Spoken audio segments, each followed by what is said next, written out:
ನಮಸ್ಕಾರ ಆತ್ಮೀಯರೇ, ಹೇಗಿದ್ದೀರಾ?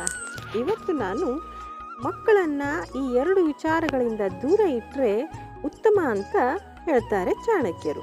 ಹಾಗಾದರೆ ಯಾವ ವಿಷಯಗಳಿಂದ ದೂರ ಇಡಬೇಕು ಅನ್ನೋದ್ರ ಬಗ್ಗೆ ಒಂದಿಷ್ಟು ಮಾಹಿತಿಯನ್ನು ಕೊಡ್ತಾ ಇದ್ದಾನೆ. ಆಚಾರ್ಯ ಚಾಣಕ್ಯರು ಮಕ್ಕಳನ್ನು ಜೇಡಿ ಮಣ್ಣಿಗೆ ಹೋಲಿಸ್ತಾರೆ. ಅವರನ್ನು ನಾವು ಜೇಡಿ ಮಣ್ಣಿನಂತೆ ಹೇಗೆ ಬೇಕಾದರೂ ರೂಪುಗೊಳಿಸಬಹುದು. ಆದ್ದರಿಂದ ಪೋಷಕರು ಯಾವಾಗಲೂ ತಮ್ಮ ಮಕ್ಕಳಲ್ಲಿ ಉತ್ತಮ ಮೌಲ್ಯಗಳನ್ನು ಬೆಳೆಸುವಲ್ಲಿ ಮತ್ತು ದೇಶಕ್ಕೆ ಉತ್ತಮ ಪ್ರಜೆಯಾಗುವಂತೆ ರೂಪಿಸಬೇಕು ಎಂಬುದನ್ನು ಗಮನದಲ್ಲಿ ಇಟ್ಕೊಳ್ಬೇಕು. ಮಕ್ಕಳಿಗೆ ಅರಿವು ಮೂಡಿಸಲು ಮತ್ತು ಅವರಿಗೆ ಕರ್ತವ್ಯಗಳನ್ನು ನಿರ್ವಹಿಸುವುದರ ಬಗ್ಗೆ ಪಾಠವನ್ನು ಕಲಿಸಬೇಕು. ಮೊದಲನೇದಾಗಿ ಸುಳ್ಳಿನಿಂದ ದೂರವಿಡಿ. ಆಚಾರ್ಯ ಚಾಣಕ್ಯರು ತಮ್ಮ ಚಾಣಕ್ಯ ನೀತಿಯಲ್ಲಿ ಮಕ್ಕಳಿಗೆ ಪೋಷಕರು ಯಾವಾಗಲೂ ಸತ್ಯವನ್ನು ಹೇಳಲು ಕಲಿಸಬೇಕು ಎಂದು ಹೇಳ್ತಾರೆ. ಇದಕ್ಕಾಗಿ ಪೋಷಕರು ಯಾವಾಗಲೂ ತಮ್ಮ ಮಕ್ಕಳ ಮುಂದೆ ಸತ್ಯವನ್ನು ಮಾತನಾಡುವುದು ಮುಖ್ಯ. ಮಕ್ಕಳಿಗೆ ಮನೆಯೇ ಮೊದಲ ಪಾಠಶಾಲೆಯಾಗಿರುತ್ತೆ. ಪೋಷಕರು ಮಕ್ಕಳ ಮುಂದೆ ಯಾವ ರೀತಿ ವರ್ತಿಸ್ತಾರೋ ಮಕ್ಕಳು ಕೂಡ ಅದನ್ನೇ ಕಲಿತುಕೊಳ್ತಾರೆ. ಪೋಷಕರು ಮಾಡುವ ತಪ್ಪುಗಳಿಂದ ಮಕ್ಕಳ ಭವಿಷ್ಯದಲ್ಲಿ ಸಮಸ್ಯೆಗಳನ್ನು ಎದುರಿಸುವಂತಾಗಬಹುದು. ಮಕ್ಕಳ ಮುಂದೆ ಪೋಷಕರು ಒಳ್ಳೆಯ ಮಾತುಗಳನ್ನಾಡಬೇಕು.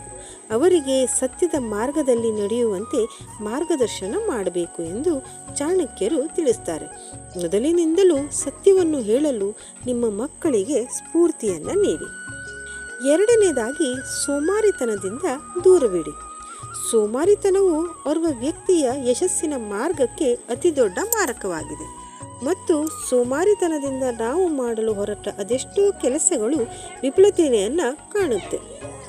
ನಿಮ್ಮ ಮಗು ದಿನಗಳು ಕಳೆದಂತೆ ಸೋಮಾರಿಯಾಗ್ತಿದ್ದಾನೆ ಎಂಬುದರ ಬಗ್ಗೆ ಗಮನ ನೀಡಬೇಕು. ಅವರನ್ನು ಸೋಮಾರಿತನದಿಂದ ದೂರವಿಡಲು ಕಷ್ಟಪಟ್ಟು ಕೆಲಸ ಮಾಡುವಂತೆ ಅವರನ್ನು ಪ್ರೇರೇಪಿಸಬೇಕು. ಸೋಮಾರಿತನವು ಮನುಷ್ಯನ ಅತಿ ದೊಡ್ಡ ಶತ್ರು ಮತ್ತು ಯಶಸ್ಸಿಗೆ ಮಾರಕವಾದ ಅಂಶವಾಗಿದೆ. ನಿಮ್ಮ ಮಗುವಿನ ಭವಿಷ್ಯವು ಉಜ್ವಲವಾಗಬೇಕೆಂದು ನೀವು ಬಯಸಿದರೆ ನೀವು ಅವರಿಗೆ ಕಷ್ಟಪಟ್ಟು ಕೆಲಸ ಮಾಡಲು ಪ್ರೇರೇಪಿಸಬೇಕು. ನಾವು ಮಕ್ಕಳನ್ನು ಒಳ್ಳೆಯ ವಿಚಾರಗಳಿಗೆ ಪ್ರೇರೇಪಿಸಿದರೆ ಅವರ ಭವಿಷ್ಯವು ಉಜ್ವಲವಾಗುತ್ತೆ ಎಂದು ಚಾಣಕ್ಯರು ತಿಳಿಸ್ತಾರೆ. ಆಚಾರ್ಯ ಚಾಣಕ್ಯರು ತಮ್ಮ ಚಾಣಕ್ಯ ನೀತಿಯಲ್ಲಿ ಹೇಳಿರುವ ಈ ಮೇಲಿನ ವಿಚಾರಗಳ ಬಗ್ಗೆ ಮಕ್ಕಳಲ್ಲಿ ಎಚ್ಚರಿಕೆಯನ್ನು ನೀಡಬೇಕು. ಅವರ ಭವಿಷ್ಯವು ಅವರ ಬಾಲ್ಯದ ಮೇಲೆ ನಿರ್ಧರಿತವಾಗಿರುತ್ತೆ. ನಾವು ಅವರನ್ನು ಬಾಲ್ಯದಲ್ಲಿ ಹೇಗೆ ಬೆಳೆಸಿರುತ್ತೇವೆಯೋ ಹಾಗೆ ಅವರ ಭವಿಷ್ಯ ರೂಪಿತವಾಗಿರುತ್ತೆ ಎಂದು ಚಾಣಕ್ಯರು ತಿಳಿಸ್ತಾರೆ. ಧನ್ಯವಾದಗಳು. ಈ ಮಾಹಿತಿ ನಿಮಗೆ ಇಷ್ಟ ಆಯಿತು ಅಂದರೆ ಈ ವಿಡಿಯೋವನ್ನು ಲೈಕ್ ಮಾಡಿ, ಶೇರ್ ಮಾಡಿ, ಕಮೆಂಟ್ ಮಾಡಿ, ಹಾಗೆ ಈ ಚಾನೆಲ್ ಕೂಡ ಸಬ್ಸ್ಕ್ರೈಬ್ ಮಾಡಿ.